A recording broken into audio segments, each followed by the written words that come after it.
While most of his 14-year-old friends are having fun and trying to get good grades at school, Theo Vaughn at that age had to face a different challenge. Every day after school, Theo finds himself with no home to go to, asking for his friends' parents' goodwill to let him sleep in their house. I would take a backpack to school every day, and I would stay with whoever let me stay, man. The series of unfortunate events that led to this situation started when Theo was only 4, when his younger sister was born. And my sister was sick her whole life. She was born with a liver deficiency. Theo's younger sister was born with liver disease that required for liver transplant to save her life, and the surgery costs $325,000, which was way more than what the family can afford. 71-year-old Roland von Kurnatowski says his fight for a liver transplant to keep his 2-year-old daughter alive gives him something to live for. That was what Theo's father said for Covington AP on an article published for a fundraiser. Fortunately, his sister got the transplant she needed to save her life. And she ended up getting a liver transplant. But the unfortunate health scare left the family's financial stability compromised. Theo's father, Roland, used to own a gift shop in New Orleans, which he sold to pay for surgeries his sister had before the transplant and for other medical expenses. His mother, Gina Capitani, graduated from Duke University in law. Even though she graduated in honor by becoming second in her class, her career didn't live up to her promising academic performance. My mom was a smart woman. She graduated from Duke University. She just made some bad choices in her life and never had any money. His mother used to be a saleswoman for a cosmetics company which required her to travel around her territory. Later, she worked as a delivery for most of Theo's childhood. My mom was just hectic, man. She just always worked. She was a delivery. She delivered newspapers and stuff. Newspapers, cookies, magazine. You know, my mother really likes to work hard. She used to deliver cookies for a little while for some company, dude, and I go lay in her car at night and just lay on the box and just eat them bitches right. Just imagine being almost as big as the box, and you're just laying on it and you're opening it up. With limited time she had for parenting going to her unhealthy daughter, Theo didn't get much attention from his mother. You know, sometimes I think the reason I do comedy is because I wanted my mom to laugh or something when I was young and I couldn't get her to laugh. Yeah. And so it like spun out into this weird thing where that's what I was doing, you know? Because I remember my dad laughing all the time, but I never met... At you? Yeah, just laughing. Just in general, yeah. Yeah, just laughing, just having a good time. And then I don't remember my mother having that at all. And I think there was always like this stress that she was stressed and I couldn't do anything. Since his father was so old, he couldn't give Theo a lot of guidance or help as a parent. Yeah, I didn't get what I needed as a kid. I didn't get it. Instead, most of the time, Theo is the one who have to help his father. Like, I remember we'd walk to church and I would have to make sure, even though my dad didn't know, I was making sure it was safe for him to walk, you know? I remember being like 5 years old maybe and just like, so my focus is on this instead of like enjoying, you know, jumping in the ditch of leaves or whatever. You know, I remember we come home and my mom she'd be like, you need to go spend time with your dad. I'm like, why? She'd be like, because he's gonna die. The whole situation made Theo feel alone and not part of a plan. So I don't know who would bang an old dude with no money, bro. That's insane. That is pioneer woman, dude. I remember one time I was on a date with a gal, beautiful gal. And I was with her family, actually, and we're at a restaurant, and my dad was there. And introduced him as my grandfather. I said, this is my pops, kind of like hid the word like dad and like kind of just disguise it so like they wouldn't know, but I could also then tell them it was my grandfather, you know? He would let me drive as soon as I was tall enough, you know? And so he would drive and he'd sleep on the way there. I'd stop at my buddy's house, dude, as long as he was resting. Because I was showing off. I had a Delta 88 suddenly. My friends are still, you know, going through adolescence. The situation gets even worse when the family have to relocate to a poor neighborhood after selling their house to raise money for Theo's sister transplant surgery. Like, I remember the day we moved in, you used to have ditch fires in our street, in our town, really, where you burn all your shit in the ditch on the weekend, right? It was like a big... Really? Yeah, it wasn't like a pagan thing or anything. You just, instead of waiting for trash to come all the time, you just burn everything in the ditch, right? But somebody threw this old man, Mr. Polito, into the ditch fire. He got in a fight with some younger guy from down the street. Threw a 70-year-old man into a ditch, dude. Like, but how the day we pulled up. The day you pulled up. There's a fight in the street. This old guy. There's fires like it's apocalypse, and some guy's throwing old men in. You're somebody like, throwing old men in the street. On the weekends, they had this highway right next to our apartment building, and I'd go out there, and me and my buddy would go out there to pull these dead dogs off this highway and bury them. Because dogs were getting hit there. I mean, literally, they were piling up. You know? People would look at me, you know, the bus dropped me off like in the poor neighborhood, and my dad was so old, and my mom was always gone working. She wasn't like a mom some of the other kids had. So So the only thing I could control was me, how you saw me. That was it. The only piece of my image I had was what you saw of me. So Theo uses his bike to get to school to avoid being seen getting off the poor neighborhood bus. I didn't want to get off the poor bus at school. So I would ride my bike to school. It was about 5 miles. I would like befriend certain kids so you thought I was in a certain group. The family problems and the stress from getting into new rough neighborhood was disturbing for young Theo, which caused him to be bedwetter. Dude, I used to have those buzzer underwear, bro. They put these underwear on you. When the urine would hit them, a buzzer would go off, right? Oh my God. I'm not joking. Look them up online. This ain't no joke, bro. So I went to my grandparents. My mother didn't tell them that I had these, right? I'm really hoping these are a real thing and not just a torture device your parents put on you. Not at all, that bro. they made by themselves. This doctor gave them to us, dude. This dude was a bona Looks like fide. Google. This dude was a bona fide doctor. So we went there. I got the electric pants on, dude. You know. But they didn't tell my grandfather, right? So he had a small house, bro, a little bitty house. So my crotch is just like he wakes up middle of the night, dude. You're on fire. I'm not on fire, but I'm buzzing hard, bro. Because I'd had apple juice, man, and I piss big on apple juice, dude. I spray out on the AJ, and so my grandfather's in there, right? And he's all scared and he's pushing me with a broomstick, dude. He thought I was dead, dude. He didn't know what had happened to me. He thought I was possessed or dead. At the age of 7, his parents divorced. This created a bigger gap in the relationship with his father. My dad would try to come over on the weekends and drive and see us. But he was getting older. He was 77, 78 at that point. And so he started hitting stuff on it. You know, he had to drive about 30, 40 miles to get to us. And he would hit stuff, and they'd have to, you know, say, hey, can't come. He hit this, or he hit a ditch, and then it would escalate, ditch, car. And then finally, he just couldn't really come and see us that much anymore. At the age of 14, Theo got emancipated by his mother because she couldn't take care of him. So he had to find himself a home and take care of himself. And then where did you go? And then I went to live with friends. I would take a backpack to school every day, and I would stay with whoever let me stay, man. As long as the parents will let you stay there, you know? Yeah. And I made a lot of good friends that way, and families. Theo's father, Roland von Kernatowski, passed away because of cancer when Theo was 16 years old. I went to the funeral, and that was scary because my dad had other family kids that were now in their 70s almost. Holy Who shit. were like half siblings of mine, Yeah. you know? And they didn't acknowledge us at the funeral. They never really acknowledged us as like being his kids or whatever. So I remember the pastor being like, you know, he's survived by his children. He named the kids, and I wasn't even in it.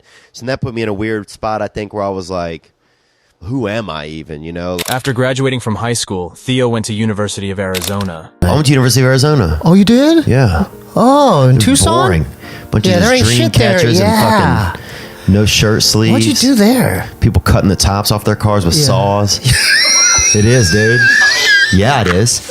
Go there. Go So there you and see went to if you UVA don't find a car top somewhere. I went to UVA for 1 year, man. I didn't like it. You at the dorms?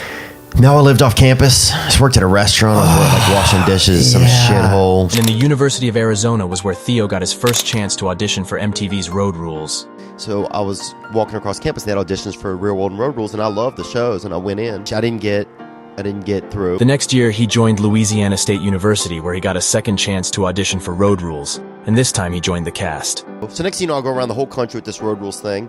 After finishing Road Rules, one of the producers of the show tells Theo that he should move to LA. He said to me, he goes, I think you should move to Los Angeles. I think you could be an actor, you know? And I'd never thought of that in my life, but he was a producer from LA. But after moving to LA, Theo found the image reality TV created for him is going to make it harder for him to get into Hollywood.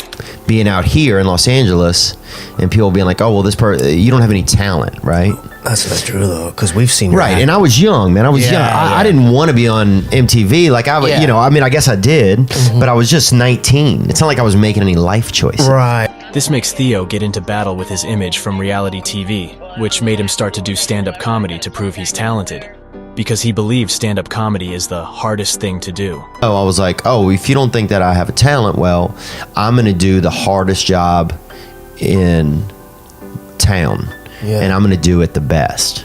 And that started to like just get into my head. Like, you don't think I have talent? Well, let's see if I do, you know? And he starts performing regularly in comedy club near to where he was living. No, they had a place over on the west side of town I lived. I was sleeping under, a buddy of mine had a bed, and I was sleeping under his bed for $150 a month. The shows were bringer shows, which means comedians had to bring people to see the shows, or they have to pay to perform. A lot of it was bringer show.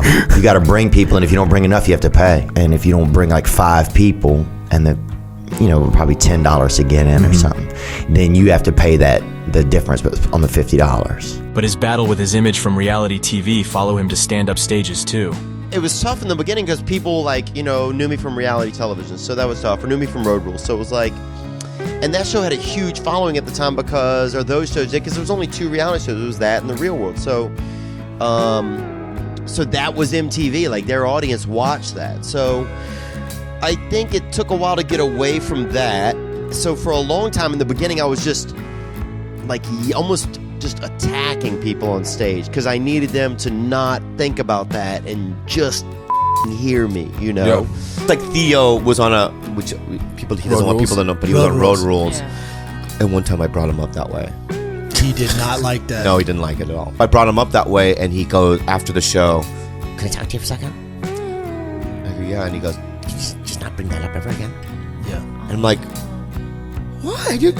Even though Theo was practicing his comedic and performance skills, the beginning of his stand-up career was financially struggling. So I went probably about $30-something thousand in debt over probably about 4 years, which was a lot of debt when you never have had, $3,000 in a bank account. Because they'll fly you out, but you spend everything you make on your flight. Oh, man. You go all the way there and you take your talent, but you're not really making any money. He even gave up on comedy and moved back to Louisiana at some point. Yeah, I had this girl, I was in this long-term relationship, and I went back to New Orleans and worked at a bar, and we was selling Mexican food to people. And then some guy came in who worked next door, and he said like one thing to me, and it just set me off. And his family partially owned the place. It was a business next door. They sold wine. And that night I broke the margarita machine. I set that bitch on and broke it, and I knew that cost him probably about $600. And that was it, and I didn't go back there, man. And then I went back to LA. In 2006, Theo competed on Last Comic Standing Season 4 and won the online competition. And the kids at school would be like, "Well, my dad can beat up your dad." Well, yeah. Your dad's got more organs than my dad. But my dad used to bang your grandmother. Beside many reality TV shows he took part in, Theo hosted Yahoo's Primetime in No Time. In the show, Theo recaps the big things that happened on TV the night before. I'm Theo Vaughn. Make sure to like us on Facebook and follow us on Twitter. Plus, come back Monday for the premiere of Hillbillies for Hire, the show responsible for getting me this job. And check us out. He also hosted the hidden camera prank game show called Deal With It. Okay, we're starting level 2. This is for $500. Deal with it. Hey, Travis, the waiter's gonna come, and you gotta order in Korean. In the show, participants will be dared by Theo and the episode's celebrity guest to do ridiculous thing in front of their friends and public to win a cash prize. What are you doing? Ladies and gentlemen, we're gonna have a toast. La combalas con lo bal with la sala. What does that mean? I don't know. On 2015, Theo started a podcast called Allegedly with filmmaker Matthew Cole Weiss, which lasted 123 episodes. Each episode, they have a guest on to share crazy stories. With guest Jerry O'Connell talking Scientology. For those who don't know, I did a spoof of Tom Cruise's interview for Scientology. Right. He did an interview for Scientology talking about the benefits of Scientology and on stuff. On February 26, 2016, his Netflix special, No Offense, came out. Theo had very high expectation for the impact the special going to have on his growth and popularity as a stand-up comedian. But he was disappointed when he found out the outcome. It did nothing, man. I was so excited. I remember I went to Chattanooga. I'm all fired up. And I'm thinking it's going to be packed, man. And it wasn't even a big club. And there was 9 people in there. Damn. The same year he started his podcast This Past Weekend, before he made it officially a podcast, he uploaded a series of videos titled This Past Weekend, in which he tells stories and show how he spent his weekend on the road doing comedy. Well, you got your camera there poised and ready to go, Theo. What's going on there? Oh, just letting my mom's wonder what I'm up to. And she just thinks I'm just lonely, and I'm like, no, there's a little more to my life than that. On December 19th, he uploaded the first episode of his podcast. which he recorded in his closet. And this past weekend is the first one I ever done. I'm seeing how it goes. I'm literally sitting in my closet right now in my apartment in Los Angeles. I hung some blankets up on the walls. I don't even know if that's how you make a sound area for recording.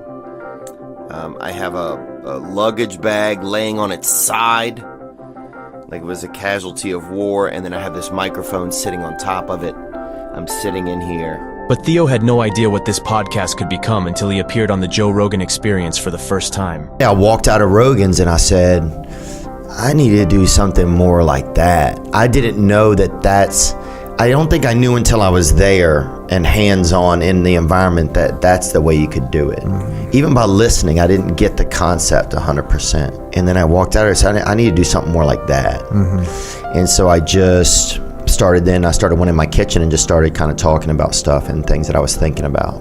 The podcast format gave Theo an opportunity to be himself with no traditional media rules to follow, unlike reality TV, which helped him to share his unique life stories. This shit didn't happen to everybody. Like, for some reason, God put all this weird shit in front of me, and so those are the things that I need to focus on. And that's when I started thinking that I became a little bit more confident, because I know what I'm talking about, I think.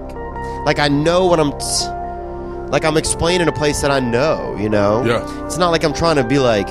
Oh, when you started talking about where you grew up on stage, you got more confidence. You knew what you were talking about. Yeah, I knew what I was talking about. So that just helped with my confidence. These stories are not just funny, but deeply emotional and helpful for a lot of listeners. Some guy came up to me this morning at the cafe and said, hey man, I got 5 years sober, you know, and you're just so excited when you see how somebody's life gets different or better. And not that I have anything to do with that, I don't feel like I do, but just that he wants to share that with me and that he feels okay sharing it, you know. Theo is one of the biggest stand-up comedians right now. By turning his unfortunate past to funny stories, he created a strong connection with his fans and a unique and an original persona.